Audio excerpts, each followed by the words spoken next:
Bonjour, je vais vous présenter un film qui fut une source d'inspiration pour de nombreux cinéastes contemporains. Ce film, pas très connu, parle de cannibales. 4 cannibales.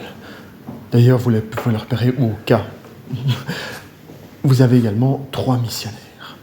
3 missionnaires envoyés par l'Église pour tenter de convertir ces fameux cannibales. Alors je vous ai dit, c'est un film important, et donc la production ne recule devant aucun sacrifice, et eut même les moyens de faire une magnifique mâchoire pour les effets spéciaux. Aïe, ça fait mal. L'Église envoya son premier missionnaire avec un message d'amour pour tenter de les convertir. Le résultat ne fut pas à la hauteur de leurs attentes. Les cannibales dévorèrent le missionnaire et firent la fête.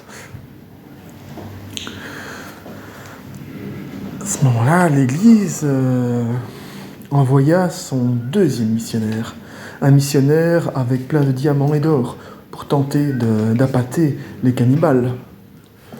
Mais croyez-vous que franchement cela peut aider dans la jungle de l'or ? Et les cannibales mangèrent le missionnaire. Ils firent la fête juste après.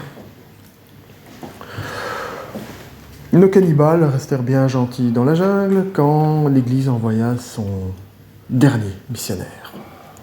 Alors, celui-là, je dois vous préciser que c'est un missionnaire guerrier. Lui, son but, c'est de convertir par la force. Et ils l'envoyèrent. Mais croyez-vous vraiment qu'il va être bien accueilli par nos amis cannibales ? Pas du tout. Encore plus que pour les 2 autres. Ils le dévorèrent, le déchiquetèrent, l'absorbèrent complètement, et puis firent la fête.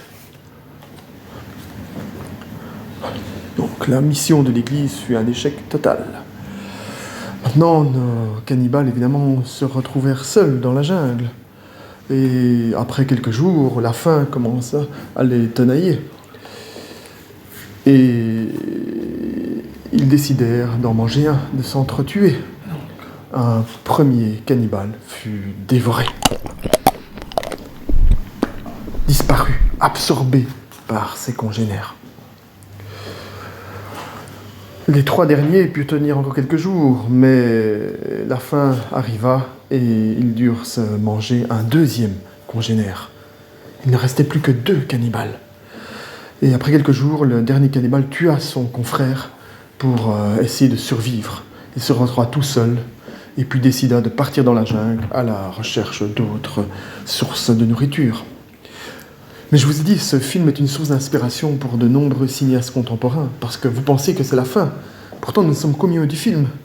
Et en fait, là, nous arrivons dans la jungle, et nous voyons 4 cannibales, encerclant 3 personnes, nos 3 missionnaires.